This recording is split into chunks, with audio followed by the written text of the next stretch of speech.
इस सरकार को आपके माध्यम से कहना चाहता हूं, भगवान को अपने भक्त से बहुत प्यार होता है। आज भगवान श्री राम आपको श्राप दे रहे होंगे कि तुम हमारे भक्त को अपमानित कर रहे हो। इस देश के करोड़ों लोग सड़कों पर उतरे, उनको खालिस्तानी कहा गया, पाकिस्तानी कहा गया, गोलियां चलाई गई, लाठियां चलाई गई, बड़े बड़े कील गाड़ दिए गए सड़कों पे। ये गुनाह और पाप आप दोबारा करने जा रहे हैं और इस काले कानून को पास करने के बाद इस देश का मजदूर सड़कों पे उतरेगा, इस देश का किसान सड़कों पे उतरेगा, इस देश का आम आदमी सड़कों पे उतरेगा, जिसके पेट और पीठ दोनों पे आप छुरा मारने का काम कर रहे हैं। भगवान श्री राम का नाम लेके कितना गुनाह आप अपना छिपाना चाहते हैं। राष्ट्रपिता महात्मा गांधी से आपको क्या समस्या है मान्यवर? अरे वो राष्ट्रपिता महात्मा गांधी इतने महान है, इतने महान है, इतने महान है कि दुनिया के 80 देशों में उनकी प्रतिमा लगी हुई है मान्यवर। तो भारत के प्रधानमंत्री को मजबूर होकर उसी राजघाट पर महात्मा गांधी के सामने सर झुकाना पड़ा। वो गोलवरकर की समाधि पे नहीं गए, गांधी की समाधि पे गए। वो गोडसे की समाधि पे नहीं गए, गांधी की समाधि पे गए मान्यवर। धन्यवाद मान्यवर, आपने इस महत्वपूर्ण बिल पे मुझे अपनी बात कहने का मौका दिया। मान्यवर, मुझे आज वो दृश्य याद आ रहा है जब भारत की सरकार किसानों के खिलाफ 3 काला कानून लेकर आई थी और उस समय हमने रोका था मान्यवर, निवेदन किया था, विनती की थी, हाथ जोड़ा था कि किसानों के साथ विश्वासघात मत कीजिए, लेकिन सरकार ने नहीं सुनी सर। हमने विरोध किया, हम बेल में आए, सरकार को चिताया, हमें सस्पेंड करके बाहर कर दिया गया सर। 7 दिन तक इसी संसद के परिसर में हम लोग निलंबित करके रखे गए। सरकार ने हमारी बात नहीं सुनी। 1.5 साल तक किसानों ने सड़क पे धरना दिया और 750 किसानों ने अपनी शहादत दी। संजय जी, उसके बाद बिल पर बोलिए। वो उसी पे बोल रहे हैं सर, इसी पे बोल रहे हैं, इसी पे बोल रहे हैं। इस देश का किसान, बोलिए, इस देश का मजदूर, इस देश का अन्नदाता। सर आपका चेहरा आ रहा है, मेरा भाषण मेरा चल रहा है, चेहरा आपका आ रहा है। आपका इस देश का किसान, आपका आ रहा है, आपका आता है। इस देश का मजदूर, इस देश के करोड़ों लोग सड़कों पर उतरे, उनको खालिस्तानी कहा गया, पाकिस्तानी कहा गया, गोलियां चलाई गई, लाठियां चलाई गई, बड़े बड़े कील गाड़ दिए गए सड़कों पे। और 1.5 साल के बाद प्रधानमंत्री जी एक दिन प्रकट होते हैं, कहते हैं मेरी तपस्या में कमी हो गई, हम कानून वापस ले रहे हैं। आज मैं आपसे कहना चाहता हूं मान्यवर, यह ऐतिहासिक भूल आप करने जा रहे हैं, ये गुनाह और पाप आप दोबारा करने जा रहे हैं और इस काले कानून को पास करने के बाद इस देश का मजदूर सड़कों पे उतरेगा, इस देश का किसान सड़कों पे उतरेगा, इस देश का आम आदमी सड़कों पे उतरेगा, जिसके पेट और पीठ दोनों पे आप छुरा मारने का काम कर रहे हैं। ये मैं कहना चाहता हूं मान्यवर।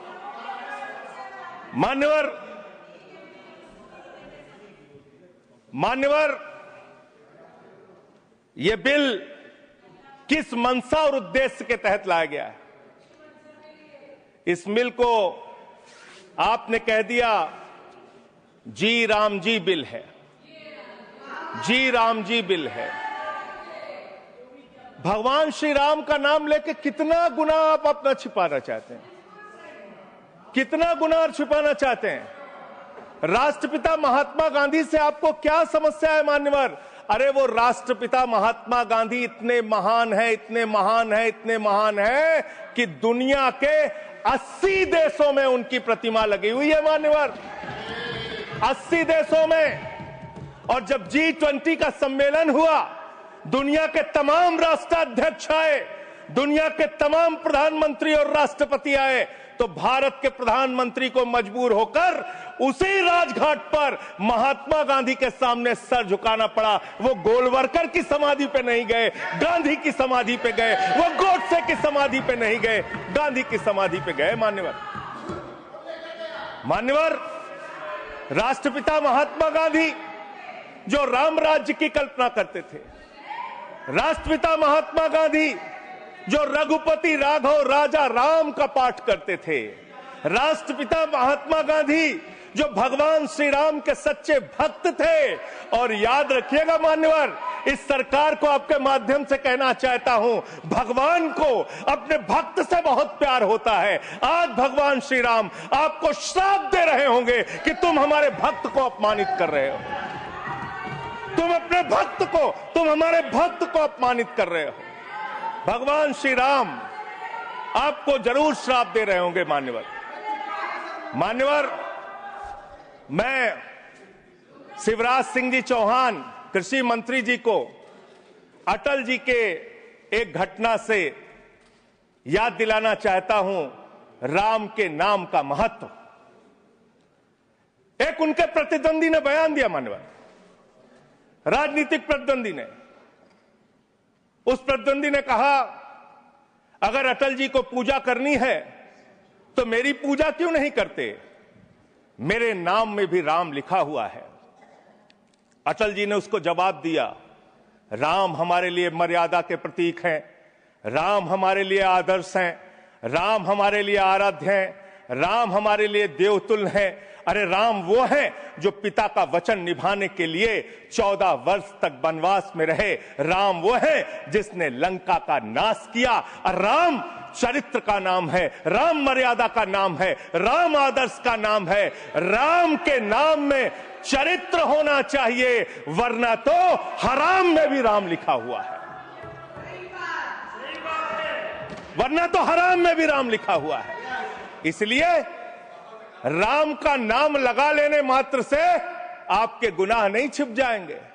सुखराम नाम था ना मान्यवर, बेड के नीचे रुपया मिला था, बेड के नीचे रुपया मिला था। और मैं सोच रहा था कि जब क्या इस जी राम जी योजना से आप भगवान श्री राम का सम्मान कर रहे हैं या अपमान कर रहे हैं?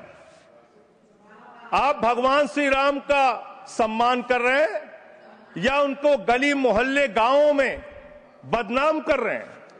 मैं पढ़ रहा था, एक खबर मिली, राजस्थान में मनरेगा योजना में 200 करोड़ का भ्रष्टाचार। मैंने पढ़ा गुजरात में 500 करोड़ रुपए का भ्रष्टाचार। ये सारे कागजात हैं। मैंने पढ़ा उत्तर प्रदेश में मनरेगा योजना में मजदूरों के नाम पे हजारों करोड़ का भ्रष्टाचार। हरियाणा में मान्य हजारों करोड़ का भ्रष्टाचार। सर योजना पे बोल रहा हूँ सर, योजना पे बोल रहा हूँ। सारा कागज चाहिए आपको, इनके भ्रष्टाचार का कागज चाहिए सर दे दूंगा, इनको दे दूंगा।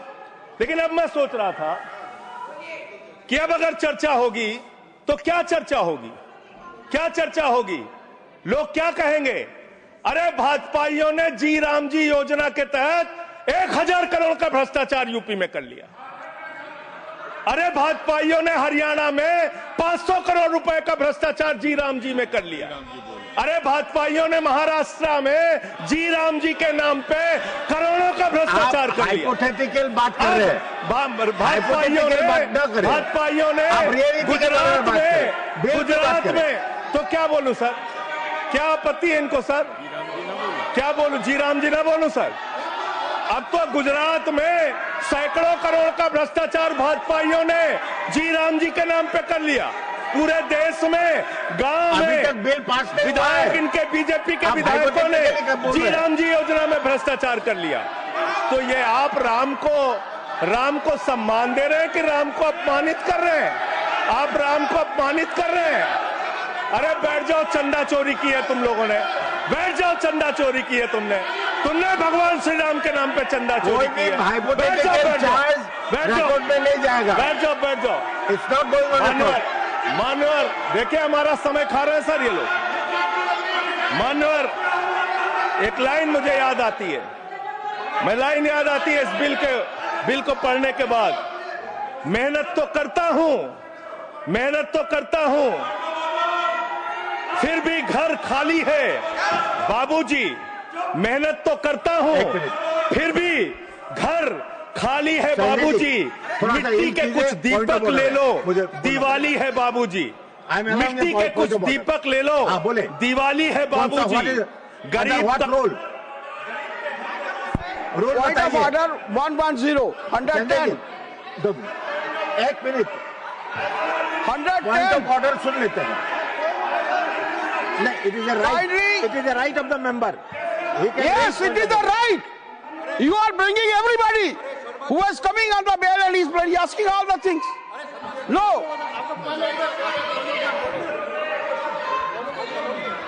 आप अंडर व्हाट रूल, अगर बिल के साथ या बिल से रिलेटेड नहीं है और रिकॉर्ड में नहीं जाएगा, तब मैं यही कहना चाहता हूं, kindly refer the scope of the debate.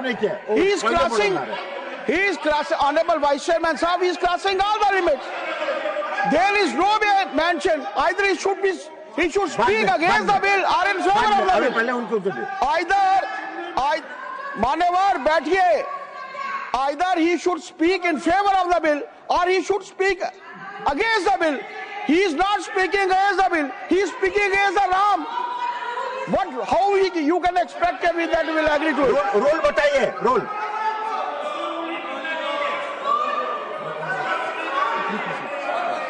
ठीक है, संजय जी कर देते हैं बोलने। Sir, LOP wants to speak. जब आपने उनको अलाउ किया, एलओपी को करिए। आपका समय कम है, उनको अलाउ, आपका समय से जाएगा है? आपका समय जो से सर उनका हमारे में से आपका समय पॉज कीजिए सर, पॉज कीजिए। You asked me to stand. अभी नहीं, पॉइंट ऑफ ऑर्डर मैंने सुन लिया है। देखिए, मैंने सुन लिया। नो हाँ, वो देखिए, जो हाइपोथेटिकल बात है वो रिकॉर्ड में नहीं जाएगा। मैंने ऑलरेडी रूलिंग दे चुका है। बताइए। डिप्टी चेयरमैन साहब, आप बड़े सीनियर लीडर है और आप ये सब प्रोसीजर तो आपको मालूम है, फिर बताने की जरूरत नहीं है। लेकिन मैं आपसे विनती करता हूं कि जब वो खामोशी से बात कर रहे हैं और क्या मार रहे हैं क्या? देखिए, वो खामोशी से बात कर रहे हैं, सुनिए। आपको अगर जचता नहीं, अगर आपको ये पसंद नहीं है तो आप उसका उत्तर बाद में दीजिए। पहले सुनिए उनका जो कहना चाहते हैं। हाँ, बोले। और उदाहरण के तौर पर अब उनको सारी चीजें वो उदाहरण के तौर पर बोल रहे हैं और कागज सामने रख के बोल रहे हैं। इसीलिए आप उनको परमिट देना, कहना जरा खामोश बैठ। धन्यवाद। मान्यवर, मैं भाजपाइयों के लिए, भाजपाई मित्रों के लिए एक गाना गाना चाहता हूं कि देखो ऐ दीवानो, ऐसा काम ना करो, राम का नाम बदनाम ना करो, राम का नाम बदनाम ना करो। इस जी राम जी योजना के नाम पे पूरे देश में आप लोगों का जो भ्रष्टाचार है, हम नहीं चाहते कि वो हमारे आराध्य भगवान श्री राम के साथ जुड़े। आप वो भ्रष्टाचार, वो चोरी, वो सारे कुछ लूटखोरी वो जोड़ना चाहते, कमीशन खोरी राम जी के नाम से, राम जी के नाम से जोड़ना चाहते हैं। लेकिन मैं क्या करूं मान्यवर, मैं तो कह रहा हूं, आप फिर आ गए मान्यवर। हम लोगों को हाँ तो मान्यवर हम तो कह रहे हैं, देखो ए दीवानो, ऐसा काम ना करो, राम का नाम बदनाम ना करो। लेकिन हमारे भाजपाई मित्र कह रहे हैं, राम राम जपना पराया माल अपना, राम राम जपना पराया माल अपना। इनका ध्यान लूटखोरी और भ्रष्टाचार में लगा हुआ है। इस कानून में क्या लिखा हुआ है मान्यवर? इस कानून में लिखा हुआ है मान्यवर, इसमें लिखा हुआ है कि 40% हिस्सा राज्य सरकारें देंगी, 60% हिस्सा केंद्र सरकार देगी। पहले 90% हिस्सा केंद्र सरकार देती थी, 10% हिस्सा राज्य सरकारें देती थी। आज तो ज्यादातर राज्य सरकारें आपकी नीतियों की बदौलत, आप जीएसटी का पैसा खाते हैं, राज्यों के टैक्स का पैसा खाते हैं, आपने राज्यों को खोखला कर दिया, आपने राज्यों को कर्ज में डुबा दिया, अब आप कह रहे हैं राज्य सरकारें इसमें पैसा लगाएंगी, यानी आप इस योजना को मारना चाहते हैं, आप इस देश के मजदूरों का हक मारना चाहते हैं, इस योजना को पूरी तरीके से खत्म और समाप्त करना चाहते हैं। इस मंशा से आप इस योजना को लेके आए हैं, क्योंकि राज्यों के ऊपर आज जो कर्जा है वो मैं पढ़ के आपके सामने सुनाना चाहता हूं।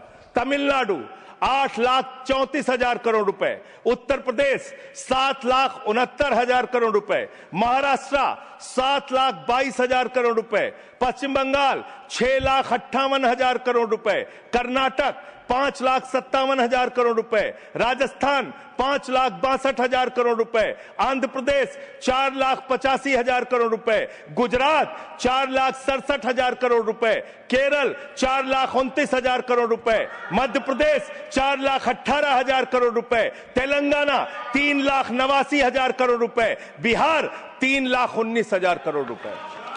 ये कर्जे में डूबे हुए राज्यों से, ये कर्जे में डूबे हुए राज्यों से आप ये कह रहे हैं कि 40% पैसा लगाओ, यानी कि सर आप ये हम बोल रहे हैं, कौन बोल रहा है सर? ये क्या हो रहा है? मैं आपसे पूछना चाहता हूं, राज्य जो कर्जे में डूबे हुए हैं, जो आप बोल रहे हैं वही रिकॉर्ड में जा रहा है।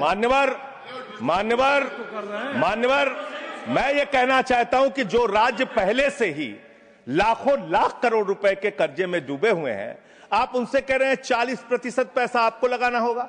आप इस योजना में कह रहे हैं कि आप एरिया तय करेंगे, एरिया आप निर्धारित करेंगे कहां पे ये आपकी स्कीम लागू होगी या नहीं लागू होगी, इसको आप तय करेंगे। ये कितने 125 दिन की आप बात कर रहे हैं मान्यवर? आंकड़ा उठाकर देख लीजिए, मंत्री जी यहां पर मौजूद हैं। 100 दिन के रोजगार की गारंटी है मनरेगा योजना में, लेकिन औसतन पूरे हिंदुस्तान में 50 दिन से ज्यादा रोजगार आपने नहीं दिया। आपने मजदूरों के साथ धोखा करने का काम किया। और आंकड़े ये बताते हैं कि आपका जो बजट का निर्धारण होता है 12 करोड़ लोगों के लिए 267 रुपए के हिसाब से अगर आप मजदूरी निर्धारित करते हैं तो करीब करीब 3,13,000 करोड़ रुपए बनती है। आप उसके लिए 86,000 करोड़ रुपए का बजट रख रहे हैं, यानी कि मंशा आपकी शुरू से स्वयं यही है कि आप इस योजना के तहत लोगों को काम नहीं देना चाहते हैं, मजदूरी नहीं देना चाहते हैं। लेकिन मजदूरों के हक में, मजदूरों की आवाज उठाने वाले लोग देश भर में संगठित हो रहे हैं। ये आप दूसरा अपराध करने जा रहे हैं। मैं आपको कहना चाहता हूं, आपके माध्यम से इस सरकार को चेतावनी देना चाहता हूं। कौन सी हक की लड़ाई लड़ रहे हैं मेहराज मलिक, जो हमारा विधायक है जम्मू कश्मीर का? वो जमीन के हक की लड़ाई लड़ रहा था, मजदूर के हक की लड़ाई लड़ रहा था। आपने उसको पीएसए का कानून लगा के जेल में डाल दिया। कौन से हक की लड़ाई लड़ रहे थे? सोनम वांगचुक मजदूर के हक की लड़ाई लड़ रहे थे, किसान के मक्के हक की लड़ाई लड़ रहे थे, आम आदमी के हक की लड़ाई लड़ रहे थे, लद्दाख के लोगों के हक की लड़ाई लड़ रहे थे। उस सोनम वांगचुक को, जो एक पढ़े लिखे प्रतिष्ठित व्यक्ति हैं, उनको आपने पकड़कर जेल में डालने का काम किया। आप पूरे देश में जबरदस्ती मामला है जी, तो ये रिकॉर्ड में नहीं जाएगा। क्यों नहीं जाएगा सर? क्यों नहीं जाएगा सर? मजदूर के लिए लड़ने वाले क्यों नहीं जाएगा? मैटर जो सर है क्यों नहीं जाएंगे? वो रिकॉर्ड में नहीं जाएगा। आगे बोले सर, आगे बोले सर। मैं इस अवसर पर पंडित राम नरेश त्रिपाठी जो हमारे सुल्तानपुर के हैं, उनकी एक कविता पढ़ना चाहूंगा। ना मंदिर में, ना मस्जिद में, ना गिरजे के आसपास में, ना पर्वत पर, ना नदियों में, ना घर बैठे, ना प्रयास में, ना कुंजों में, ना उपवन में, शांति भवन या सुख निवास में, ना गाने में, ना बाने में, ना आशा में, ना ही हास में, ना छंदों में, ना प्रबंध में, ना अलंकार, ना अनुप्रास में, खोज ले कोई राम मिलेगा दीन जनों की भूख प्यास में। खोज ले कोई राम मिलेगा दीन जनों की भूख प्यास में। आप दीन जनों को भूखा रख के, उनकी मजदूरी छीन के, उनके हाथ का काम छीन के, उनका रोजगार छीन के, आप चाहते हैं उनके पेट पे लात मार के, आप चाहते हैं कि आप सिर्फ इस योजना का नाम बदल देंगे, इस योजना का नाम बदल देंगे तो पूरे देश में आपका महिमा मंडन हो जाएगा। अब आपका ये नकली काम इस देश के अंदर चलने वाला नहीं है। पूरा देश आपकी सच्चाई जान चुका है। मान्यवर, पिछले दिनों मैंने पदयात्रा शुरू की थी अयोध्या से लेकर सरयू से संगम तक। अयोध्या में किसान आए हमारे पास, बहुत सारे किसानों ने आकर कहा किस तरीके से अयोध्या के अंदर किसानों की जमीनों का कब्जा किया जा रहा है प्रशासन के द्वारा, भारतीय जनता पार्टी की सरकार के द्वारा। वहां पर किसानों के ऊपर लाठियां चला के, गोलियां चला के, बुलडोज करके उनकी जमीनें औने पौने दामों में ली जा रही है। मान्यवर, औने पौने दामों में उनकी जमीनें ली जा रही हैं। और वो जमीनें मान्यवर वो जमीनें जो ली जा रही हैं किसानों से, वो जमीनें बड़े बड़े बिल्डर को बेची जा रही हैं, किसानों से 5 लाख रुपए बिस्वा जमीन ली गई अयोध्या में। अरे सुनो ध्यान से, किसानों से 5 लाख रुपए बिस्वा अयोध्या में जमीन ली गई और लोढ़ा ब्रदर्स ने उसी जमीन को प्लाटिंग करके 1 करोड़ 80 लाख रुपए में बेचा। आप धंधा कर रहे हैं, प्रभु श्री राम के नाम पे आप धंधा कर रहे हैं, अयोध्या के लोगों को लूटने का काम कर रहे हैं, अयोध्या के किसानों को लूटने का काम कर रहे हैं। इसीलिए अयोध्या के लोगों ने आपको हराया, इसीलिए अयोध्या के लोगों ने आपको हराया। और यही आपका चरित्र रहेगा तो पूरे देश में जनता आपको जवाब देगी, जनता आपको हराने का काम करेगी। ये मजदूरों का हक मारने का काम जो आप कर रहे हैं, इसको बंद कीजिए। मानवर, मैं अंतिम बात कहना चाहता हूं, मानवर बोले, जब ये मनरेगा योजना लाई गई तो इस बिल को अस्थायी समिति में भेजा गया था। आज जब आप नई योजना लेकर आ रहे हैं, इसको अस्थायी समिति में आपने क्यों नहीं भेजा? क्या आप छिपाना चाहते हैं? क्या आपकी मंशा है? ये आप बताइए। और अंत में इन्हीं लाइनों के साथ कि हम मेहनतकश इस दुनिया से जब अपना हिस्सा मांगेंगे, एक बाग नहीं, एक खेत नहीं, हम सारी दुनिया मांगेंगे। इस देश का मजदूर आपके खिलाफ खड़ा होगा, अपनी आवाज को बुलंद करेगा। इंकलाब जिंदाबाद, वंदे मातरम, जय श्री राम, जय श्री राम। कोई श्री राम का नाम नहीं लिया।